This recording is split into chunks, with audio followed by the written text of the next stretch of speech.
Hi, hello, నమస్తే. I am Siddhu. Welcome to Siddhu's baby talks on my star media. 5 నిమిషాలు మాత్రమే మాట్లాడాలి నామినేషన్స్‌లో అని బిగ్ బాస్ చెప్పడం మీకు ఎలా అనిపించింది? మీకేమనిపించిందో కామెంట్ ద్వారా తెలియజేయండి. భరణి, దివ్య ఆర్గ్యుమెంట్ చేసుకోవడం, భరణి, దివ్యని నామినేట్ చేయడం మీకేమనిపించింది? ఖచ్చితంగా అది కూడా మీరు కామెంట్ చేయండి. అలాగే కళ్యాణ్ దివ్య నన్ను మోసం చేసింది, దివ్య మాట తప్పింది అని అని ఇన్ని రోజులు అంటున్నాడు కదా! మరి దివ్యని నామినేట్ చేయకుండా నిఖిల్‌ని చేశాడు ఎందుకు? దీని గురించి మీకేమనిపించింది?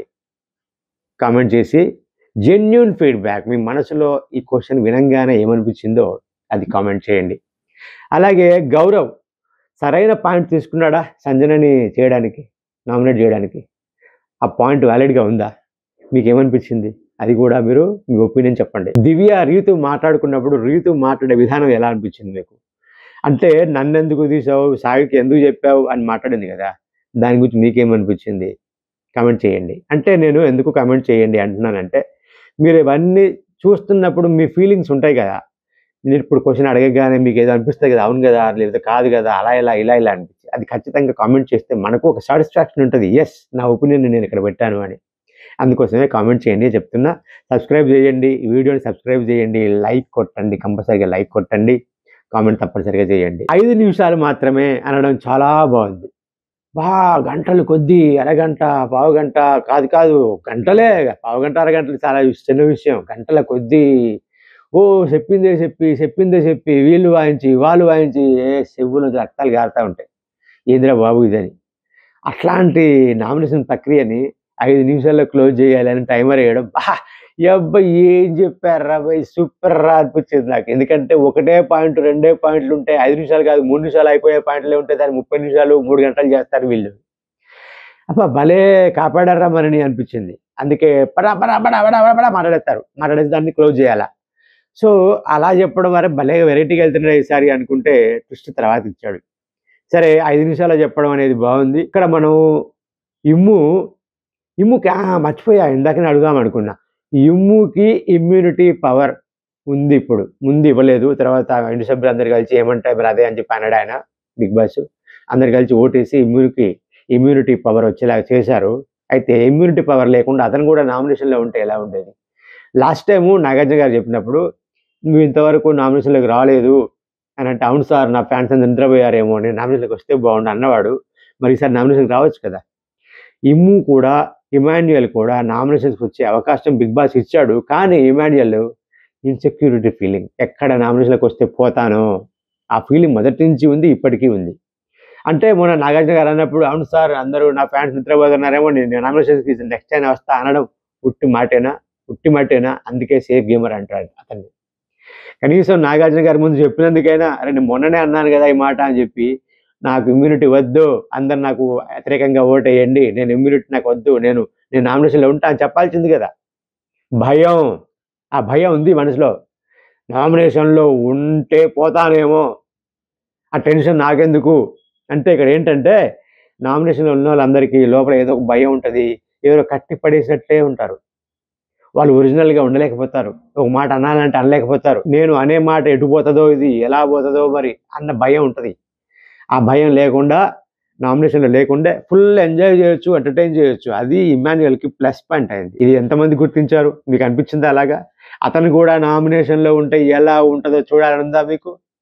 నామినేషన్‌లో ఉన్నప్పుడు అతని ఫ్రస్ట్రేషను, చికాకు మొత్తం బయటకొస్తాయి. అప్పుడు ఇలా నవ్వుకుంటూ సరదాగా అందరిని కలుపుకుంటూ, ఆ బ్యాక్‌గ్రౌండ్‌లో మొత్తం బ్యాక్‌గ్రౌండ్ స్కోర్ యేసుకుంటూ ఎంటర్‌టైన్ చేసుకుంటూ ఉంటదా? ఉండదా? ఉండదనే అనుకుంటున్నాను నేను. ఎందుకంటే అంత ఇన్‌సెక్యూరిటీలో ఉన్నాడు. భయపడుతున్నాడాయన. నిజంగా అంత భయం లేకపోతే అతను నిన్న ఇమ్యూనిటీ నాకు వద్దు, నేను కూడా నామినేషన్‌లో ఉంటా అందరితో పాటు అని అనేవాడు. అనలేకపోయాడుగా. సరే, ఇమ్మాన్యుయల్ విషయం పక్కన పెడితే, భరణి, దివ్యని అలా నామినేట్ చేశాడు కదా! ముందే చెప్పాడు నేను నామినేట్ చేస్తా అని. ఎందుకు నామినేట్ చేశాడు? అంటే అతని సొంత నిర్ణయమా? లేకపోతే వాళ్ళు వీళ్ళు చెప్తున్నారు గదా! ఈమెకు నాకు బాండింగ్ లేదు అని చెప్పాలి, జనాలందరికీ తెలియాలి అనుకోని చేశాడా? చేసిన పాయింట్ ఏమన్నా వాలిడ్‌గా ఉందా? ఇక్కడ అతను నామినేట్ చేసి దివ్యకి నాకు బాండింగ్ లేదని చెప్పడం కాదు. గేమ్ ఆడేటప్పుడు హౌస్‌లో ఉన్నప్పుడు అతని ప్రవర్తన ద్వారా, అతని మాటల ద్వారా తెలియజేయాలి. అంతేగాని నామినేషన్ నిజంగానే అయిపోయిందా? నేను నామినేషన్ ఏసాను కాబట్టి ఇగ దివ్యకి నాకు బాండింగ్ లేనట్టేగా అన్నట్టు అయితుందా? ఎలా నమ్ముతారు? ఇప్పుడు నామినేషన్ వేసి మళ్ళీ పక్కకు పోయిన తర్వాత నాకు అలా ఎందుకు వేసావు అంటే నేను ఎందుకు వేసాను, నువ్వు అందుకేసాను, నువ్వు అర్థం చేసుకుంటావని మళ్ళీ ఆయన చెప్పాడు అనుకోండి, అర్థం ఉందా? ఇక్కడ నేను బాండింగ్స్లో పడి కొట్టకపోవట్లేదు, దివ్య వల్ల నేను బాండింగ్స్లో లేను అని చెప్పాలనుకుంటే అతని బిహేవియర్తో మాటలతో ఉండాల్సింది. కానీ నామినేషన్లో వ్యాలిడ్ పాయింట్ లేదు అసలు. అప్పటికీ దివ్య అంటది, మీ వల్లే నా వల్లే మీరు వెళ్ళిపోయారు అని చెప్పి ఒక్క వారమే వేశారు, ఇక ఎవ్వరు కూడా ఇక టాపిక్ ఎత్తలేదు, ఇప్పుడు మీరు వచ్చి ఆ టాపిక్ ఎత్తుతున్నారు అని చెప్తుంది. అది కూడా కరెక్టే కదా. నాకేమనిపించిందంటే భరణి తన సొంత ఆలోచనని పక్కన పెట్టి నాగార్జున గారు చెప్పారనో లేకపోతే జనాలు అంటున్నారనో నేను పడిపోయాను కదా అని ఇలా అనుకొని ముందుకెళ్తున్నాడేమో. అయితే నామినేషన్ వేసినా కూడా ఆమెతో మళ్ళీ మంచిగా మాట్లాడుకుంటూ, ఎందుకంటే నామినేషన్ కంటే ముందు రోజే అన్నాడు కదా ఈ హౌస్లో మీకంటే ఎక్కువ ఎవరు లేరని. అలాంటి మాటలే దెబ్బతీస్తాయి అతన్ని. నిజానికి హౌస్లో అందరికంటే కూడా స్ట్రాంగ్ పర్సన్ ఎవరు అంటే భరణి మాత్రమే. అతని ఆలోచన విధానం ఉంది, కానీ ఎందుకో ఇలా కుట్టుకుపోతున్నాడు. దానివల్ల ప్రతి ఒక్కరు డెమాన్ కళ్యాణ్ లాంటి వాళ్ళు కూడా వచ్చి మీకు అది లేదు, మీకు ఇది లేదు అని పాయింట్ అవుట్ చేయాలి. ఆయన ముందు వీళ్ళు ఎంత బుడ్డి పిల్లలు అయినా కూడా అతని కన్ఫ్యూజన్ వల్ల, అతని బిహేవియర్ వల్ల వీళ్ళు కూడా అతన్ని వెళ్ళి పాయింట్ అవుట్ చేసే పరిస్థితి వచ్చింది. వీళ్ళు కూడా ఆగాలి. అసలు నామినేట్ చేయాల్సిన అవసరమే లేదు దివ్య, అతని బిహేవియర్తోనే చూపించాలి. కాకపోతే రీతు అసలు ఎగురుతూనే ఉంటుంది. ఆమె అసలు భూమి మీద ఉండదు అసలు. ఆమె వ్యాలిడ్ పాయింట్ ఏమీ లేదు ఆమె కూడా. ఇక్కడ ఏంటంటే సాయికి చెప్పావు నన్ను తీసేయమని, నన్ను తీసేయొద్దు అని. అంటే నిన్ను తీసేయొద్దు అంటే రీతుని తీసేయమని అర్థం. రీతుని తీసేయి అని చెప్పలేదు దివ్య, నన్ను తీసేయొద్దు అని సాయితో గట్టిగా ఫైట్ చేసింది. ఇక్కడ రీతు ఏమంటే నన్ను తీసేయాలని నువ్వు ఫైట్ చేసావు, నీకు ఇమాన్యుయల్ కావాలనుకుంటే తనుజ కావాలనుకుంటే అట్లా చూసుకోవాలి, నీకు తనుజ కావాలనుకుంటే ఇమాన్యుయల్ బీకమని చెప్పాలి, నన్నెందుకు బీకమని చెప్తావు అని. అసలు యాక్చువల్గా జరిగింది దివ్య రీతుని పీకేయి అని చెప్పలే, నన్ను పీకొద్దు, నన్ను తీసేయద్దు ట్రైన్లోంచి అని చెప్పింది. అక్కడ ఉన్నది ఇద్దరే కదా, మరి నన్ను తీసేద్దంటే ఆమెను తీసేయమన్నట్టే కదా అని అంటే అదే మీనింగ్స్ ఉంటాయి కానీ అర్థాలు వేరే ఉంటాయి కానీ పదాలు కూడా ఉంటాయి కదా. ఆ పదాల్లో ఆమె నన్ను తీసేయద్దు అని చెప్పింది. పక్కన రీతుని తీసేయమనే మీనింగ్ కావచ్చు, కానీ ఆ పాయింట్ తీసుకుని మరి రీతు ఏమన్నది నన్ను ఉంచాలి, దివ్యను తీసేయాలి అన్నది. మరి అది కూడా నామినేషన్ పాయింటే కదా. సో ఇక్కడ రీతు దివ్య నుంచు నన్ను తీసేయ అనలే కదా. సో అది వ్యాలిడ్ పాయింటే కాదు. ఆమెకు అసలు వ్యాలిడ్ పాయింట్ లేవు. వ్యాలిడ్ పాయింట్ ఉండి నామినేషన్ వేస్తే వాల్యూ ఉంటుంది. అసలు వాల్యూలెస్, బేస్లెస్గా ఆమె దివ్యతో ఆర్గ్యూ చేసింది. ఇక కళ్యాణ్ వచ్చాడు కదా, కళ్యాణ్ మాటికి అంటూ ఉంటాడు, దివ్య నన్ను మోసం చేసింది, దివ్య మాట తప్పింది, లేవు తక్కువ ఆ ట్రైన్లో ఉన్నప్పుడు నేను కుర్చీ ఇచ్చేవాడిని కాదు, ఇన్ని అంటున్నాడు కదా 3-4 రోజుల నుంచే. మరి నామినేషన్కి వచ్చేసరికి అదే పాయింట్ చెప్పాల్సింది కదా. ఎందుకంటే దివ్య కూడా అన్నది కళ్యాణ్ తప్ప ఎవ్వరూ నన్ను నామినేట్ చేయడానికి లేదు అంటే కళ్యాణ్ నన్ను నామినేట్ చేయొచ్చు అని ఆమె అనుకుంటుంది, ఎక్స్పెక్ట్ చేసింది. ఎస్ యు ఆర్ రైట్ అని ఒప్పుకునే స్టేజ్లో ఉంది. అయినా కూడా అతను నామినేట్ చేయలే. ఈ కళ్యాణ్ ఏంటంటే ఒక్కోసారి ఎవరిని నామినేట్ చేయాలో వాళ్ళని చేయడు. ఆయన దగ్గర ఏం పాయింట్ ఉందో ఆ పాయింట్ చెప్పడు. దీనికి ఎగ్జాంపుల్ చాలా ఉన్నాయి. దాంట్లో డెమాన్ నన్ను వెన్నుపోటు పొడిచాడు, రీతు నన్ను వెన్నుపోటు పొడిచింది అన్న వీక్లో కూడా వాళ్ళ మీద ఏ మాత్రం ఎలిగేషన్ చేయలేదు. చెప్పుకున్నాడు, అలిగిండు. కానీ నామినేషన్ వచ్చినప్పుడు మీరు నన్ను వెన్నుపోటు పొడిచారానో, లేకపోతే మీరు నన్ను బ్యాక్ స్టాప్ చేశారానో, లేకపోతే మాట తప్పారో అనో చెప్పొచ్చు కదా. చెప్పడే. అది సేఫ్ గేమ్ కదా, అది సేఫ్ గేమే కదా. నేను క్షమించేస్తా అంటే సాయి ఎవరు అన్నారు, క్షమించేస్తానంటే అలా క్షమించుకుంటూ పోతావా అని. సో అది సేఫ్ గేమ్. అతను ఇప్పుడు దివ్యాని కార్నర్ చేయాల్సి ఉండే, నో దివ్యాని కార్నర్ చేయొద్దు అనుకున్నాడు. ఎవరు వెన్నుపోటు పడుతున్నారు, ఎవరు కార్నర్ చేస్తున్నారు అనేది అర్థం కావట్లేదు. తెలిసి కూడా ఆగుతున్నాడు. అంటే అదే ఆయన స్ట్రాటజీ కావచ్చు, లేదు దివ్యతో మళ్ళీ నాకు అవసరం పడుతుంది కాబట్టి ఈ ఫీలింగ్తో, అంటే ఒకప్పుడు నన్ను మోసం చేసావు కదా, నువ్వు మాట ఇచ్చి చెప్పావు కదా నువ్వు అని మొహమాట పెట్టి ఆమెతో మళ్ళీ పని చేపించుకుందాం, ఆమె సపోర్ట్ తీసుకుందాం అన్న ఉద్దేశంతో అయి ఉండొచ్చు. అందుకే ఇప్పుడు నామినేట్ చేస్తే ఆమె చేసిన ఆ చీటింగ్కి ఈ నామినేషన్ చెల్లు అయిపోతుంది. అందుకని బాకీ ఉంచుకున్నాడు కావచ్చు.